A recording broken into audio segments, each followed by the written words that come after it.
Yo, welcome to episode number 13 of the Chickpea Powered Podcast, the podcast for vegan athletes and entrepreneurs who want to change the world.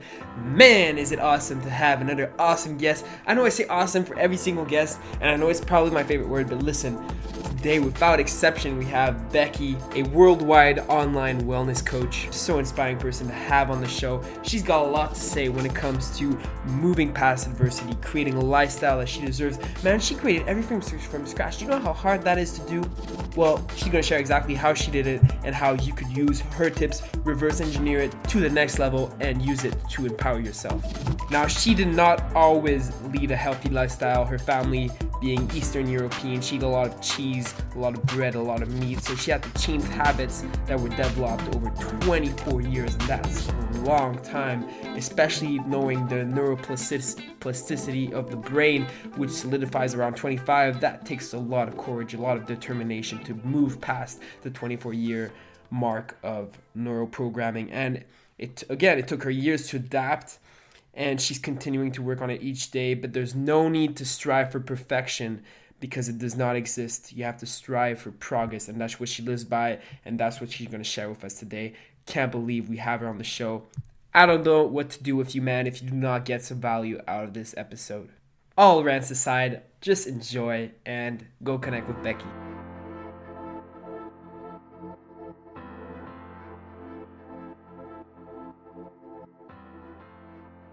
Great. So the first question I'd like to shoot at you, because I'm scrolling through your Instagram feed and all I'm seeing is like confidence, 100%, like vitality, confidence, assertiveness, success. And like the first question that comes to my mind is like, were you always like this? Were you always so, I don't know, out there, so inspiring for other people? Not at all. So I'll try to like make a long story short. Because like I'm gonna take this back like to when I was like an adolescent. So I was not confident. I idolized my sister. I thought she was perfect, and I was like the ugly duckling.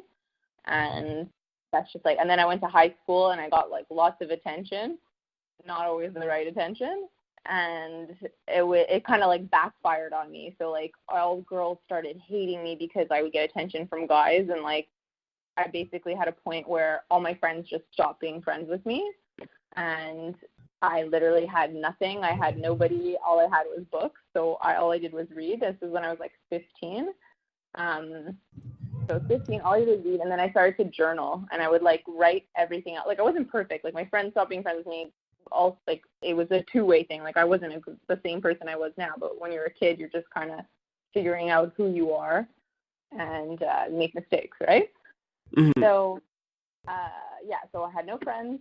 15, I read, and I would journal. So I would write out everything that I was feeling every day, what I was going through, and then I would go back and I would reread what I had written, and I would like take notes on myself and be like, you are lying to yourself here. This wasn't real, blah, blah, blah. And like I feel like that is when I gained self-confidence, because I actually started to understand who I was instead of just kind of mimicking what I saw. You know, when you're young, you're trying to figure out who you are. And you just kind of like, I mimicked my sister, I mimicked what I saw on TV, I mimicked my friends, and like I didn't really have a sense of self. So like being in isolation and having nobody gave me the opportunity to understand who I was and actually really start to like myself. And like that's when I started exercising more frequently, and I gained confidence then, I would say. And then my confidence was geared towards towards school. I did like well in school, and fast forward to like 4 years ago, I was actually going back to university to do a master's, and then I lost my father suddenly, and it just kind of obviously shifted how I saw everything and my view on health. He was the most amazing person on the planet, sweet, positive, everything, but he wasn't healthy. So and that was the same time as when I met my boyfriend and my business partner, and he was teaching me so much about health. He was already a personal trainer and very much into health, and he gave me all this knowledge, and I felt like I want to help people be with their loved ones longer. Like I can't change what happened to my dad. Like I can't go back in time, but I can help people. Like I have that power, and I want to use it. So I gained more confidence, let's say, from like understanding what like my true purpose was, like through something so difficult. Like I could have easily taken that grief and like used it as an excuse as to, or like, you know what I mean? Like as a, like, okay, well, screw this, you know, like, this is what happened to me, so I'm going to take the easy way out. And instead, I mean, I didn't realize it at the time. I was just so inspired by like all the knowledge that I was getting from my boyfriend and then from my own research. And I'm like, I got a little sad there. Sorry. No, absolutely not. It's hard And to talk about it, but it's positive for me to talk about it too. So yeah, so I gained confidence through education. So I through like educating myself and finding out like what my real why was, like what's my purpose on this planet, and like it's to make other people's lives even better, you know, and to make a difference. So I guess that's where my confidence comes from. I really admire.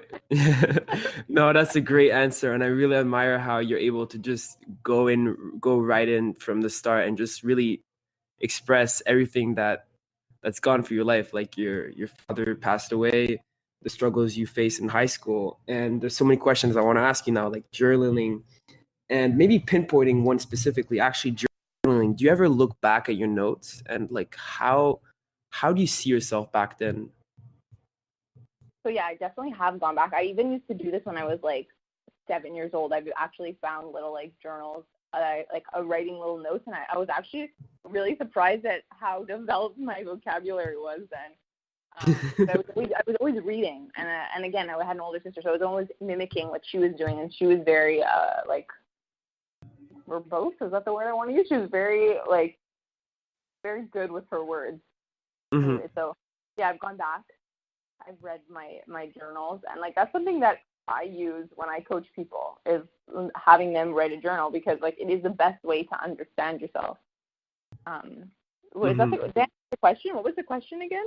So like taking it from there, like I was wondering, like looking back at your notes, is there anything, like I personally look back at my notes 2-4 years ago and I'm like, wow, I wish I would have done that differently sometimes.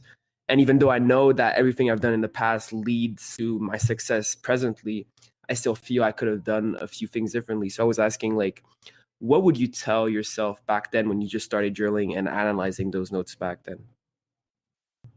Honestly, like, and not in an egotistical way, I would have just been like, good for you, girl. Like, how did you out? Like, you know what I mean? Like, this is what I know as a coach now, and like through like doing so many courses and seminars, you know, like I'm honestly like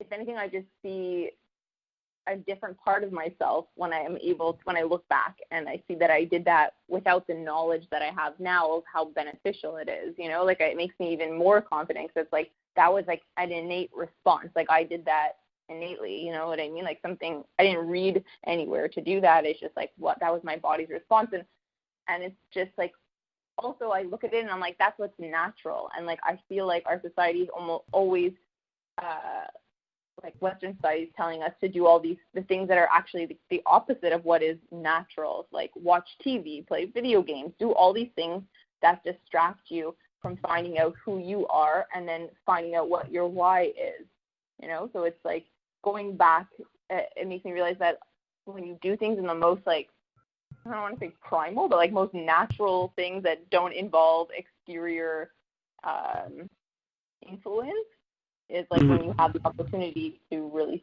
find yourself. And you would say that journaling is like one of the best ways to start that? 100%, because like you can have so many thoughts, and thoughts are so fleeting, you know, and it's on paper and you actually have to face it, and you know what I mean? You have to face your thoughts. And so is it just a matter of writing down your thoughts like a diary, or do you have like a special like routine that you put yourself in, say write down an affirmation a day? Oh, okay. So, well, back then it was just journaling, like write out all my feelings. So, like, let's say if I'm coaching someone, like for wellness coaching, which is what I do, I ask them to write down so many things. I have like a whole list. Like they write down, they do morning mantras and like daily like affirmations about like how they felt after they ate certain meals, to try to understand like what's working for them. So like I don't want to answer. So No, like, that was a great. It can be structured based depending on like what your goal is, but it doesn't have to. It depends, right? So if you're going for just like a self like understanding and growth, it should just be free. But if it's like purposeful, like trying to understand like what's going on with your body and your stress levels, then maybe it should be a little more structured. It depends on who you are too. Right? Mm-hmm. Yeah, absolutely. I know when I first started, it was very hard for me to write down my thoughts. So I would just stick with, say, 3 words that I want to express during that day. And it was oftentimes integrity, curiosity, and I think sacrifice. And I would just stick to those words and repeat them over and over. And slowly, like maybe after a month, I felt they were expressing themselves in different ways, of course, throughout my day. So it's just interesting to see like different ways people journal. And that was absolutely like awesome for you to share that. I'd like to ask you right off the bat, like going into your entrepreneurial world. And I know you talked about what your purpose is and how it's linked to helping and inspiring people to live a better life, a more healthier life. And how exactly, once you had that epiphany, what was the first step you took towards that direction? Do you remember?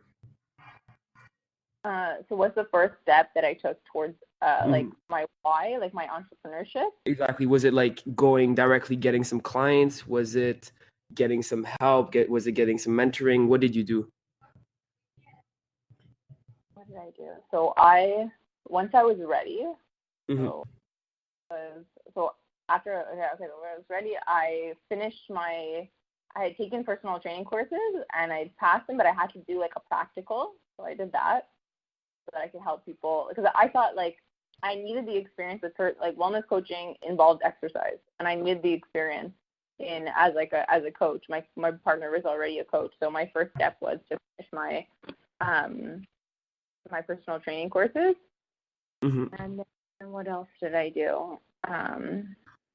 Did clients come directly to you? Because, for example, the reason why I'm asking that is because I know a lot of young entrepreneurs that either want to get in the fitness industry or want to start building their own business, but they don't know where to start, because regardless of how good your idea is, if you don't have people supporting it, you're not going to make it. So I was wondering, did like clients come to you, or did you go that? Did you? You have to have like all the confidence. You have to completely put yourself out there. No one's running to you to pay you. I definitely thought it was going to be so much easier than it was, but like it was a positive thing that it was harder, because like I needed to learn that I had to work. Like I just thought like, oh yeah, like everyone at this gym where I've been my whole life, because I had been at that time at the same gym since I was 14, so it was like 10 years. I'm like, yeah, I've been there for 10 years. Everyone knows me for sure. They're going to want to work with me. And I'm like, but no, they don't. Like they want to see that you can give people results. So what I did to start was I would train people, like my friends and family, for free, and I would post pictures of their progress. I would ask them to repost things on that's the biggest thing. So number one, you have to do things for free to start as an entrepreneur. Like you cannot expect people to just start paying you. You have to be willing, and like you should want to do it for free too, because like it's only going to help your business, and like the people that you're helping are going to want to share this because you're doing them a favor also. So yeah, I did a lot of work for free, and when people started to see results, and I also like put myself into better shape as well, because like after losing my dad, I just ate emotionally. So got into shape, got into like you're your best advertisement. So yeah, it's like what you look like and what you look like to other people. And do work for free. I can't say that enough. I've spoken to so many. I have a great network of fellow entrepreneurs, and they'll all tell you the same thing. Yeah, absolutely. A lot. Yeah, absolutely relate to that, guys. If you're listening to this, that is the key. And honestly, like when I started, I do social media marketing right now for vegan businesses. Like the first month I started out, I was like, okay, I'm gonna go pitch this $1,000 deal package to everyone I know, and of course no one got it. And I was like, okay, I'm gonna do 1 month of work for free, and I was like sticking to 1 month, but now it's like 3 months and I'm still doing stuff for free, and it's a process, right? You can't expect to jump right into like into the big deals, into the big clients. You have to slowly ease in. Exactly. And there's value in it. You value yourself and your work so much more. Yeah, absolutely. I wanted to ask you also, is there like something, because definitely, like you mentioned, when your dad passed away, it was definitely a big turning point for yourself and definitely a struggle. Is that still driving you right now? Is that still fuel to the fire? 100%. Every day I think about my dad, and like he was also my biggest supporter when it came to anything fitness. Like he would, like, since I was a kid, he would take me to the park and play sports, this, that, the other, at the gym. We would go together to the gym all the time. He was like my gym buddy. Every time I would come back from the gym, this is before I did bodybuilding. And we'd be like, show each other like let's say like our shoulders or our back, you know what I mean? Like our muscles, like, so that was like our thing. So even every time that like I get to the gym, every time I wake up, obviously I think about my dad, but like every time like I'm doing anything that is makes me the happiest, which is a lot of the time exercise and food. I'm thinking of him. He's always my fuel. And like something actually, like right before he passed away, I have this memory of like standing in front of the door like we're about to go into the house. Like he had picked me up from somewhere, and he was saying something like, I know you're in your 20s and like it's fun, everything's fun, like it's so easy and whatever. It's like, if I can tell you one thing that I learned from my 20s is like, even though it's fun, like you need to be working. Like if you want to enjoy the rest of your life, like he's like, I have to wait till I'm 60 something to be enjoying my life, when I could have enjoyed it so much earlier if I had just worked harder when I was younger. He's like, work harder when you're younger. And like, that's exactly what I that's really great for you to share that. And I think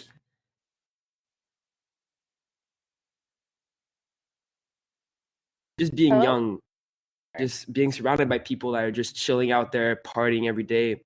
Do you still feel you're surrounded by people like that? And how do you cope with it? No. So I actually did all of my partying up until like literally right when I lost my dad, and like I enjoyed all of it. I don't regret any of it. It like was all my fun time. Like I went to Vegas with my friends. I literally feel like I did all the fun things that you do when you're young and single, and like I don't ever feel like I missed out on anything. And I had a group of friends, same ones that I stopped being friends with in high school, and we were friends again as of age 19, and we were friends up until about like a year ago when I started becoming I don't want to say healthier, but when I changed my lifestyle, it was different. Like everything I did was so different to them, and like I didn't feel supported. Like I felt more like mostly judged about what I was doing, and it just separated us even further. Even if they told me like, no, we're not judging you, we want to do like all those things that you're doing.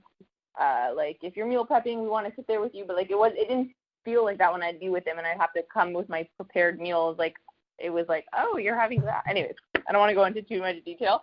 And when people have a reaction towards you, it's always a reflection about how they're feeling. So it was really hard for me to separate myself, but I realized like every relationship that you have should be bringing you something positive. Like it should be adding to your life. Like life is too short to be around anyone that doesn't add to your life. So I realized there's no adding here right now. Like maybe one day in the future when they're at a different point in their life mentally and like how they see health and whatever, like maybe we'll come together again. But at that point I realized that they're not supporting my goal and my dream. So it's just not the right thing. So I kind of let them go.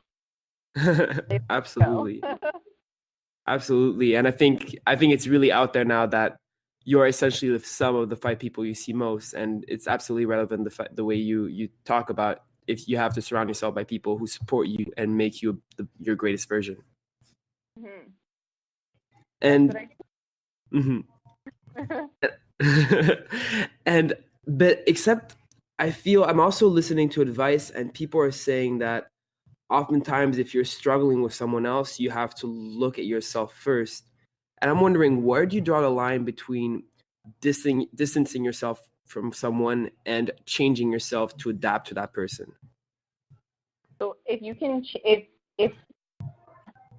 the change, if you feel you need to change, if that change that you're going to make, like be better with that other person is a positive change, then that's where you should change. Like me and my boyfriend, and he's also my business partner, are so different Mm-hmm.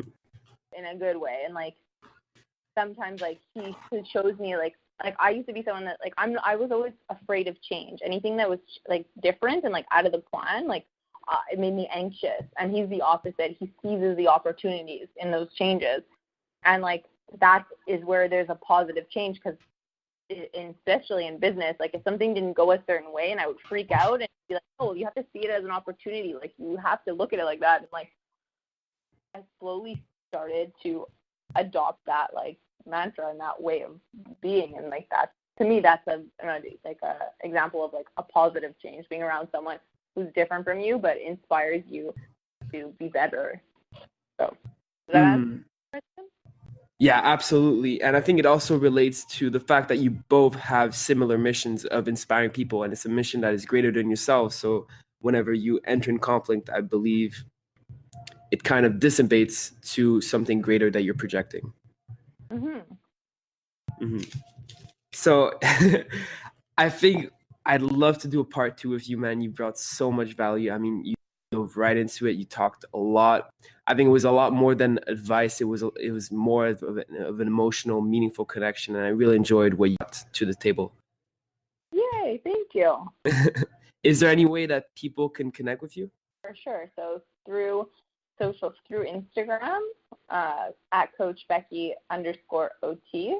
So private message me anytime, or on Facebook, but I'm on Instagram a lot more. So like you could always Facebook message me, but and my Facebook page will have a business page and a personal page. Facebook personal is Becky OT, and my company page is Organic Transformation. Awesome. Well, thank you so much, Becky, for coming on. It's my pleasure. Man, if you made it all the way to the end of this episode, you are real. Thank you for being part of the Chickpea Power community. And listen, if you've enjoyed what Becky has brought to the table, which is a lot of information, be sure to go apply, take some notes, go take some action right now. Go DM her and tell her what was your favorite part of the episode. I mean, it means so much to her, and it means so much to me that you're able to connect with different influencers within the vegan community. And that's the key. You have to connect with different people to be able to create that community. So go DM her right now. It takes 2 seconds. Delivers a lot of value. Thank you so much for being on the episode. Talk soon.